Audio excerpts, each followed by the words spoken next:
Voici l'explication linéaire numéro 3, celle de l'aveu de Madame de Clèves à son mari dans le parcours individu, morale et société. Tout d'abord, la présentation et la situation du passage. Cet extrait est tiré du roman de Madame de Lafayette, La princesse de Clèves, publié anonymement en 1678. Ce roman, considéré comme le premier roman d'analyse, raconte la passion impossible entre la princesse de Clèves et le duc de Nemours à la cour du roi Henri II entre l'automne 1558 et l'automne 1559. Cet épisode se situe dans la première moitié du tome 3, après que Madame de Clèves a fait son examen de conscience sur sa passion pour le duc de Nemours et qu'elle a décidé de se retirer de la cour pour y échapper. Ne pouvant convaincre son mari de la laisser vivre loin de la cour, elle se voit contrainte de lui avouer ses sentiments pour un autre. Or, il est intéressant de noter que le duc de Nemours assiste caché à cet aveu. Je commence par la lecture. Eh bien, monsieur, lui répondit-elle en se jetant à ses genoux. Je vais vous faire un aveu que l'on n'a jamais fait à son mari. Mais l'innocence de ma conduite et de mes intentions m'en donne la force. Il est vrai que j'ai des raisons de m'éloigner de la cour et que je veux éviter les périls où se trouvent pas quelquefois les personnes de mon âge. Je n'ai jamais donné nulle marque de faiblesse et je ne craindrais pas d'en laisser paraître si vous me laissiez la liberté de me retirer de la cour ou si j'avais encore Madame de Chartres pour aider à me conduire. Quelque dangereux que soit le parti que je le prends avec joie pour me conserver digne d'être à vous. Je vous demande 1000 pardons si j'ai des sentiments qui vous déplaisent. Du moins, je ne vous déplairai jamais par mes actions. Songez que, pour faire ce que je fais, il faut avoir plus d'amitié et plus d'estime pour un mari que l'on n'en a jamais eu. Conduisez-moi, ayez pitié de moi et aimez-moi encore si vous pouvez. Monsieur de Clèves était demeuré pendant tout le discours, la tête appuyée sur ses mains, hors de lui-même, et il n'avait pas songé à faire relever sa femme. Quand elle eut cessé de parler, qu'il jeta les yeux sur elle, qu'il la vit à ses genoux, le visage couvert de larmes et d'une beauté si admirable, il pensa mourir de douleur, et l'embrassant en la relevant, ayez pitié de moi vous-même, madame, lui dit-il. J'en suis digne. Et pardonnez si, dans les premiers moments d'une affliction aussi violente qu'est la mienne, je ne réponds pas comme je dois à un procédé comme le vôtre. Vous me paraissez plus digne d'estime et d'admiration que tout ce qu'il y a jamais eu de femme au monde. Mais aussi, je me trouve le plus malheureux homme qui ait jamais été. Vous m'avez donné de la passion dès le premier moment que je vous ai vu. Vos rigueurs et votre possession n'ont pu l'éteindre. Elle dure encore. Je n'ai jamais pu vous donner de l'amour. Et je vois que vous craignez d'en avoir pour un autre. Et qui est-il, madame, cet homme heureux qui vous donne cette crainte? On peut donc diviser ce passage en trois parties. Tout d'abord l'aveu de la princesse, puis la réaction ou l'absence de réaction d'ailleurs de son mari, et enfin sa réponse à cet aveu hors du commun. Mon fil directeur sera: en quoi cette scène d'aveu contribue-t-elle à construire le portrait d'un personnage hors du commun et exemplaire à la manière presque d'une sainte? Commençons par le premier mouvement. On a un aveu théâtralisé, avec une sorte de tableau digne des représentations religieuses des saints, avec cette sorte de didascalie en se jetant à ses genoux, qui peut faire penser au rituel de la confession. Il y a donc une dimension religieuse. Le caractère extraordinaire de l'aveu est souligné par l'hyperbole, un aveu que l'on n'a jamais fait à son mari. Mais il y a une habileté de la princesse dans ce discours avec une sorte de captatio benevolentiae dans cette phrase: mais l'innocence de ma conduite et de mes intentions m'en donne la force, qui souligne à la fois la sainteté, l'innocence de l'héroïne et son héroïsme, son courage pour faire cet aveu hors du commun. Le caractère rhétorique et habile du discours se retrouve tout d'abord dans l'utilisation de la concession qui va permettre à la princesse de mieux se disculper ou en tout cas se défendre. La formule concessive «il est vrai que» annonce la faute, mais cette faute est suggérée et jamais explicité, grâce à des euphémismes qui désignent l'adultère. J'ai des raisons de m'éloigner de la cour, je veux éviter les périls où se trouvent quelquefois les personnes de mon âge. Cette faute imaginée est aussitôt rejetée par une formulation négative et catégorique. Je n'ai jamais donné nulle marque de faiblesse. Et là encore, le mot marque de faiblesse est un euphémisme pour suggérer l'adultère et non pas le nommer. La princesse enchaîne ensuite habilement sur un système de proposition de conditions qui va impliquer le prince dans la responsabilité d'une faute éventuelle. Je ne craindrais pas d'en laisser paraître, c'est-à-dire une marque de faiblesse, si vous me laissiez la liberté de me retirer de la cour. Donc on voit bien que le but de la princesse qui est de s'éloigner de la cour est habilement amené en impliquant le prince dans la lutte contre cette passion coupable. Le rappel de la mort de Madame de Chartres, qui ne peut plus jouer son rôle de guide pour la princesse, souligne encore, enfin, est encore un moyen habile de convaincre le prince. La princesse va, en habile oratrice, utiliser le pathos, avec ce système proposition de concession et principale, quelque dangereux que soit le parti que je le prends avec joie pour me conserver digne d'être à vous.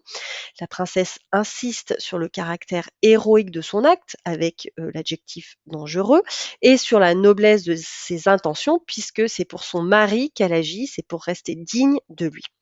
On retrouve là encore les codes de la confession avec l'expression hyperbolique je vous demande 1000 pardons qui renforce le côté pathétique de la scène. La suite de l'argumentation va expliciter ce qui était implicite dans le début de l'aveu, puisque la princesse va opposer ses sentiments à ses actions. Si j'ai des sentiments qui vous déplaisent, du moins je ne vous déplairai jamais par mes actions. Et on voit bien ici que l'opposition, l'antithèse sentiment-action est renforcée par le chiasme avec déplaise, le verbe déplaire en polyptote qui est au centre des propositions. La princesse se considère donc coupable en pensée, mais pas en acte. Et l'héroïne tourne ainsi habilement les faits à son avantage en érigeant cet aveu en preuve de respect hors du commun pour son mari. Songez qu'il faut avoir plus d'amitié et plus d'estime pour un mari que l'on n'en a jamais eu. Et on retrouve cette expression hyperbolique tout le long du texte, hein, jamais revient régulièrement. La princesse conclut sa confession par 3 impératifs: «Conduisez-moi, ayez pitié de moi et aimez-moi encore si vous le pouvez», qui, enfin, cette formulation est une véritable confession religieuse. Elle cherche finalement à ériger son mari en directeur de conscience, un peu, à la manière d'un prêtre et d'une certaine manière, elle lui demande de remplacer sa mère dans son rôle de guide, ce qui peut être un peu, perçu, cruellement par, le prince, qui d'ailleurs, par sa réaction, montre combien il est stupéfait, frappé de, stupeur. La scène qui suit est pathétique. Elle insiste sur la réaction extrêmement forte du prince, réaction qui peut annoncer sa mort, avec un nouveau tableau, la tête appuyée sur ses genoux sur ses mains pardon, hors de lui-même et c'est cette stupéfaction, qui explique le manque de bienséance du prince puisqu'il a laissé sa femme à genoux devant lui. Heu, le tableau pathétique de la princesse à genoux qui, évoque celui d'une sainte et qui peut avoir pour le duc de Nemours, caché, un côté assez sensuel, hein, le visage couvert de larmes et d'une beauté si admirable, eh bien ce tableau pathétique ramène le prince à, son respect des, bienséances puisqu'il va, relever sa femme et l'auteur joue ici sur le registre tragique qui annonce d'ailleurs la suite du récit en insistant sur cette expression: «Il pensa mourir de douleur». Voilà, mais le prince retrouve sa dignité et son, respect pour la princesse en la faisant se relever. Il a une attitude digne d'un héros de tragédie, parce qu'il montre sa noblesse et sa dignité. S'ensuit ensuite le discours du prince, donc on a un retour au discours direct, discours qui va finalement, à travers les excuses du prince, exprimer une condamnation très janséniste des passions. On retrouve le vocabulaire religieux de la confession avec les termes «Ayez pitié de moi, j'en suis digne, pardonnez», ces impératifs qui font référence à la prière du Kyrie eleison, hein, Seigneur prends pitié. Le prince se repent de son manque de respect en l'attribuant à ses émotions, puisqu'il dit, «Pardonnez si dans les premiers moments d'une affliction aussi violente qu'est la mienne, je ne réponds pas comme je dois à un procédé comme le vôtre». Mais on peut penser qu'à travers cette confession, cette excuse, transparaît une condamnation des passions. Ce sont elles finalement qui amènent à perdre le contrôle de soi, ce qui est contraire à l'idéal classique, de la mesure et de la raison. C'est la passion qui pousse à manquer à son devoir de courtoisie. On a donc une fonction moraliste du récit. D'ailleurs, la suite, le montre également puisque le prince ne parvient pas complètement à tempérer sa jalousie. La suite montre encore une fois une scène tragique qui est soulignée par l'antithèse, hein. Hem, vous me paraissez plus digne d'estime et d'admiration que tout ce qu'il y a jamais eu de femme au monde, mais, lien d'opposition aussi, je me trouve le plus malheureux homme qui ait jamais été. Donc malgré, le caractère, totalement admirable, hors du commun et exemplaire de la princesse, le, prince qui lui est marié ne peut trouver, le, bonheur.